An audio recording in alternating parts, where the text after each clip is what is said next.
What's going on, YouTube? It's your boy back on scene. We back with another video, Incognito. Before we get into the video, guys, I'm gonna show a little card right here or whatever. I'm so thankful for you guys for this video right here that I have right here on the screen. This video actually has like almost, I think, over 7,000 views, maybe 8,000 at this point, with like a good amount of likes and all that, and we're like only got like 200 some plus subs. So I'm really happy and like thankful for you guys for all the comments of all the like constructive criticism and all that that's all actually on that video. So I'm actually really happy and like really excited to like make more videos. It was the reason why I wasn't making no videos or whatever like for like this whole week or whatever, because like it was like something going on with your boy Incognito eyes, man. My eyes is like messed up, so I had to go to my eye doctor or whatever, and I had to get some stuff done for like a whole week. But now we back, you know what I'm saying? We back on this platform again. Hopefully you guys, like I say, like, share, subscribe on the video, because I see you guys shared and liked on that other video, man. I'm really happy and really excited, like I said, to bring more content to you guys. Like I said, I seen some of the feedback on that as far as like talking about as far as like not being so close to the camera, so I'm not even that close to the camera, you know what I'm saying? And like with the reactions for like how I need to do my reaction and things like that in the video. So like I say, I'm looking at you guys' comments, the ones that I didn't get to. If I didn't get to your comment, like I say, I get to most of the comments or whatever. I try to reply as best way as I can. So then, you know, I don't want to make this intro too long. So right now for you guys, we got 3 disturbing true babysitting horror stories. So you already know when we talk about horror stories, you already know we on Mr. Nightmare's channel. So like I say, original link in the description box down below will actually lead to his channel. And also, anyway, yeah, I'm definitely gonna edit all that out, because that definitely wasn't what was supposed to happen. But like I said, we on Mr. Nightmare's channel, 3 disturbing true babysitting horror stories. Like I said, original link description box down below. Like, share, subscribe on this video.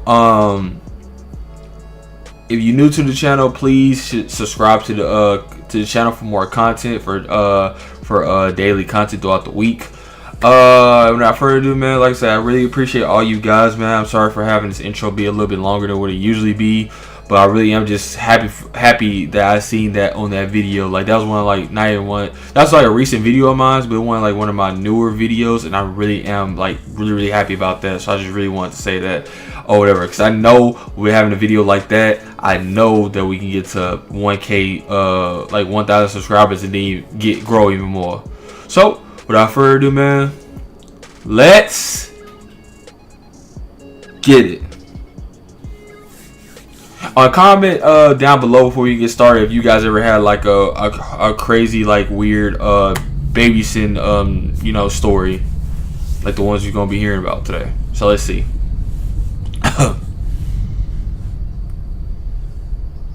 Up until the age of 12 in 2010, my parents always insisted I have a babysitter. I guess my being an only child had a lot to do with it. It might have gone on longer, but see now, this guy is the only child. For me, I actually have 3 older siblings. So actually, really, it was me and my sister most of the time when we was like home alone. Whatever. Actually, it was like one of my brothers. Well, actually, no, because our brothers will always be out, you know, working or something like that. So really, it was just me and my sister that was always home alone, like in apartments and things like that, like in the ghetto and things like that. So like that, I guess technically my sister was my babysitter, because we never really had an official like legit babysitter, if you would want to say that. So I mean, I don't know about all this like weird stuff as far as like babysitting stories and things like that. So I really don't have one like that. But like I say, could put in the comment box down below if you guys, you know, have a scary you know, scary babysitting story like we're seeing today. I really want to see.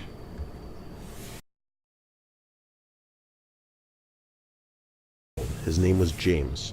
It was the second time he was watching me overnight. Looking back now, I can see him as a really awkward, creepy kid. He didn't really say much, and he apparently didn't know what personal space was. So anyway, I was watching my favorite TV show in the living room, and James came down from the room he was supposed to sleep in. He came into the living room and just sat down on the couch behind me. He didn't say anything or make any noise after that. So naturally, I eventually turned around to see him looking at me. It was weird. I don't remember if I found it creepy or not, but I do remember laughing shyly.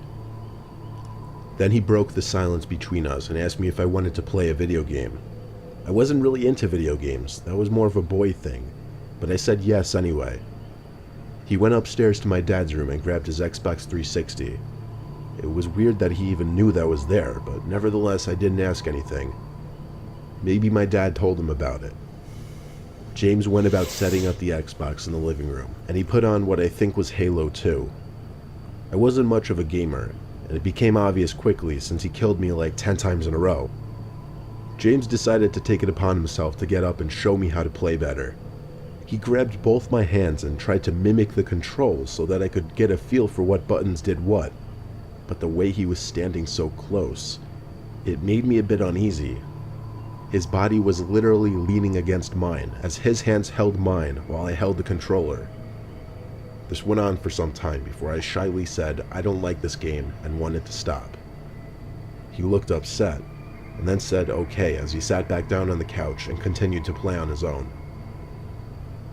I went upstairs to my room to watch TV, and at some point I fell asleep with the TV on.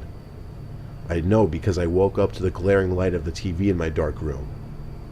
As soon as I sat up, the springs in my mattress made a crunching noise. But underneath that sound, I could swear. No. No, no, no, no, no, no, no, no. No. No. No. What do you do? What do you do? I believe this comes from a girl's perspective, and she has a guy babysitter. So what do you do? What do you do? I see. It's stuff like this. No lies, stuff like this that really, really like shows like if I'm ever to have a kid in the future, things like that. I really am like skeptical and like literally having a stranger or whatever come and watch my kid. Like I literally just want a family member to do it. If anything, like this is so completely awkward. I'm just saying, just completely pleaded. Like I say, man, if I'm wrong, let me know in the comment box. You know what I'm saying? But it's just weird to me. Shuffling noise come from somewhere in my room. I wanted to call for James because I was scared, but I didn't want to make too much noise. All I did was look around my room as I sat up in my bed, afraid I was going to find someone. Then my eyes stopped on the closet door, which was half open. I squinted my eyes to see better, but when a white screen came up on the TV, it gave off enough light to reveal James standing in my closet. I let out a noticeable gasp, and I guess he noticed. He came out slowly, going, "Shh, shh, it's okay," with his arms out. I sat there frozen in fear as he came closer, telling me how pretty he thought I was. I knew what he was doing, and when I saw an opportune moment for me to slip through him into the door, I took it. I knew to run to the office downstairs, which had a lock, but not before grabbing a phone to call my dad. James knocked on the door, claiming he wasn't going to do anything, begging me not to call my dad. My dad was of course furious on the phone and told me to stay where I was and he'd be home in an hour. But by then, James left. It didn't matter though, because my parents had his parents' information, and they called the police promptly, who I explained what happened to. James was arrested on some kind of charge for sexual misconduct with a minor, or something like that. Ever since that day, I was trusted to be alone without a babysitter. And it's weird, but I still think about James at least once every other day. See what I'm saying, man? Like, her parents even know, like, with that whole sexual, like, you know, trying to do sexual misconduct, especially with a minor. Are you serious, bro? A minor? And, like, but, yeah, like, most of the time, 9 times out of 10, you need to, well, I don't say you need to be alone as far as, like, you know, your child being alone, but if you're going to have a sitter, at least have them be, like, with a family. My camera's really pissing me off with this. But anyway, you need to, you need to have a family member with your child at all times if you're gonna do this whole babysitting thing. Like, no strangers, none of that. No matter how close of a friend the person is and all that. Family member, if anything. If not, just have your kid be home alone. That's all I'm gonna put up. That's all I'm gonna say on that. Because obviously the parents knew. That's why they did that. I said goodbye to my mom as I hung up the phone and walked up the stairs to Tyler's house, the kid who I'd be babysitting. I greeted his mom at the door, who was in a hurry. She told me everything over the phone so that she'd be able to leave as soon as I got there. She hurried into the cab out front and headed off to the airport. Tyler was 5 years old and had autism, so I knew watching him was going to be a bit of a challenge. At first, I had to get myself accustomed to Tyler's behavior and ways of interacting, but I got used to it and learned to accommodate him. I would hear him talking to himself a lot in different rooms. Usually I'd assume he was playing, but sometimes it seemed like he was literally just talking to himself. I'd be watching Tyler for the whole weekend. On the first night, I woke up to Tyler's laughing outside of the room I was sleeping in. I was confused when I saw the bedroom door open, because I knew I had closed it. I went to see where Tyler was. His laughs were coming from his room.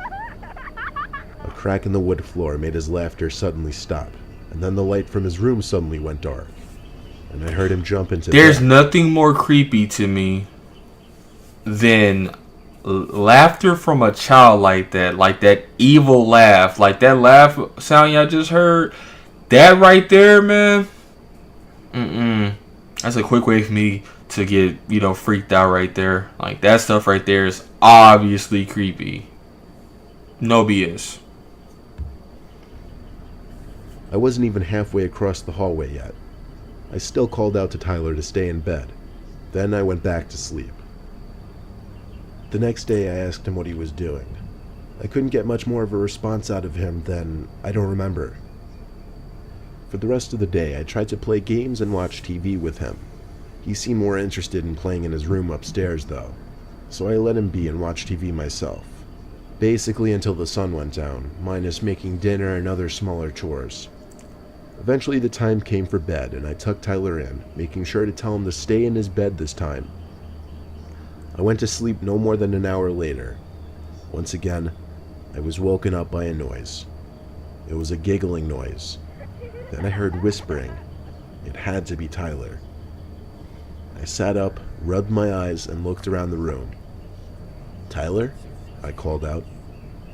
There was the giggling again. It came from across the room. I flicked on the lamp, and there was Tyler, sitting in the closet with the door slid half open, revealing only his face. I have to admit, it was a disturbing thing to witness at 2 in the morning. The shade and angle of the light hitting his face made the sight even more disturbing. I got up and went over to him to pull him out of the closet. I was upset with him and let him know it. I brought him back to his bed and asked him why he did that. His response was unsettling. He said Tony told him to. I asked him who Tony was. He said it was the man in the closet he was talking to. My heart skipped a beat as he said this. Still, I knew it was just his wild imagination going off again. I told him to stay in bed for real this time or there would be consequences. I went back to my guest room and shut the door. As I laid in bed, I thought about what I'm just gonna take a wild guess that Tony is real and Tony's been staring at you for the past 2 days. And yeah, you gotta get out. I don't know. I don't know how much money they're trying to pay you. You need to get out. You need to get you and Tyler out. Y'all both need to get out. That's what that sounds like to me. That's all I'm gonna say on that note. Hey, am I tripping? Let me know. Let me know something. Comment down below. Would you get out? Would you take the kid with you? Let me know. I'm just saying. That about the man in the closet. Why would he say that? I lay on my side and for the longest time tried my best to clear my head and just go to sleep. But there was a sudden sound of something hitting the closet door, almost like a knee or something. It was definitely not the sound of an object falling or hitting the door. I called out Tyler's name, hoping it was just him playing games again. No answers. So now I called out Tyler louder, loud enough for him to hear me across the hall and in his room. He called back yes down the hall. At that moment, I basically jumped out of bed and ran to Tyler's room to get him out of his bed. I carried him to a bathroom where we hid while I called the cops. I stayed on the line with the 911 operator, only whispering occasionally that we were still okay to the operator, until the cops finally banged on the door downstairs. I heard them open the front door, which was weird. It should have been locked. They shouted police, to which I responded to by running with Tyler in my arms to the living room. The rest of the story is history. The intruder in the closet who was talking to Tyler walked out the front door, and by the next day, that was the end of me and that family. I don't know whatever happened after that, but I hope that whoever was in that closet never returned to that house.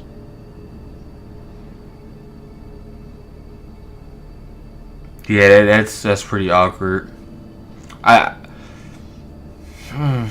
Growing up, my brother and I always had a babysitter during the week, and sometimes on the weekends, given that our parents both work full-time. I was around 10 years old when my little brother and I needed to be babysat on a Saturday night because my dad was working the night shift and my mom was in Italy. I'll refer to my brother as T. The man who'd be babysitting us, who was named Keith by the way, actually knew my dad from work, and when my dad mentioned he had no one to watch us, Keith jumped into the conversation and volunteered to watch us. He didn't know Keith very well, apart from saying hi once in a while to him at work, but apparently he knew him enough to trust him with us. It was 6 p.m., already dark out. Our dad So you barely replied to this dude at your job with just a what's up or a hey or however you greet people, and that's enough for him to watch your kids? Not even one, but two kids? Really? Like, people... So you just gotta say like what's up to somebody every once in a while at the job, and you good. You in the door. You cool. You good. You green. You know what I'm saying? You can do whatever. We cool. We friends. We all that. We buddy basically. That's basically what he just said. That his dad and the old dude was. That just screams red flags right there. That's one red flag.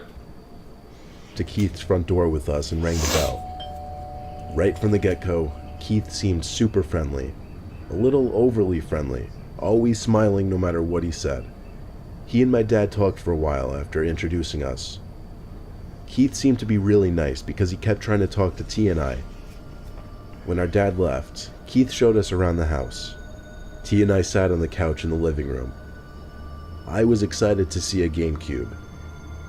Keith stood by the doorway with a big smile on his face and his hands on his hips as he watched me getting all excited and hooking up the GameCube.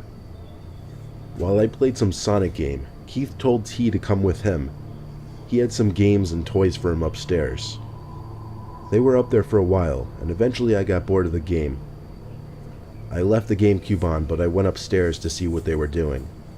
The upstairs was pretty big. There was a wide hallway with a bunch of open doors, but there was one closed door. I figured they must be in there, so I opened the door to find a dark room lit up only by a computer screen. I walked over to the computer to see two camera screens on there. One of an empty room with a lamp on, the other with a room with T and Keith sitting on the floor playing with toys. I watched for a little bit and grew uncomfortable as I saw Keith inappropriately touching T, like rubbing his shoulder really slow-like. Then I noticed Keith stop moving and just look at my brother with a smile on his face. T looked back at him. I'm sure he was so confused. They just looked at each other for so long. I could see Keith's mouth moving, so he must have been saying something. I clicked around on the screen to see if I could zoom in or get some kind of sound, and the scroller on the mouse did actually zoom the screen in.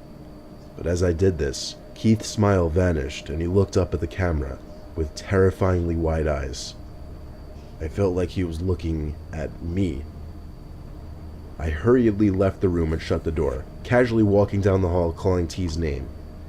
Keith came storming out of the room down the hall and looked at me with a face a hell of a lot creepier than his smile. He He asked in a firm, deep voice if I went into his room. My heart was racing as I said no. I could even feel the shake in my voice.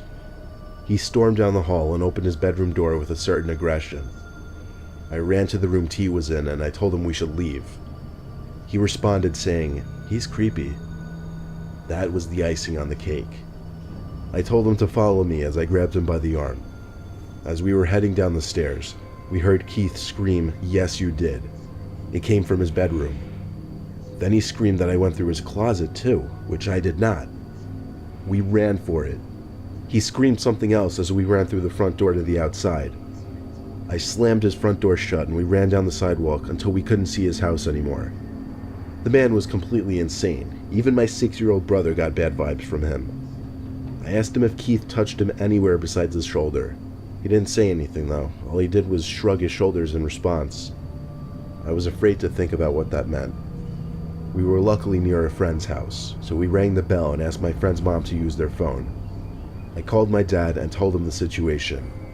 My friend's mom ended up letting us stay there for the night after learning of what just happened. My dad called the cops and reported Keith to his boss. Nothing happened to Keith legally, but my dad had a good relationship with his boss, and he managed to get Keith fired.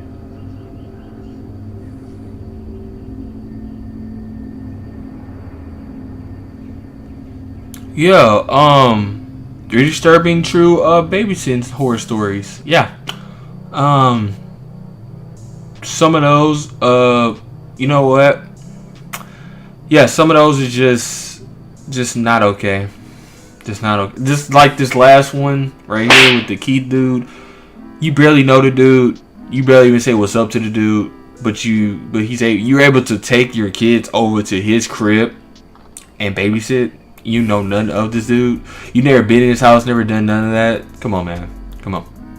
You know what? Like I said, man, this video been too long, and I can go on and on and on. Seeing y'all already going on like 20 plus minutes, man. You know what? We're gonna cut it right there. Like I say, like, share, subscribe on this video, man. Hope you guys enjoyed it, man. Like I said, it's been 3 disturbing true babysitting horror stories, man. It's me, your boy Incognito, and I'm out. Peace. I don't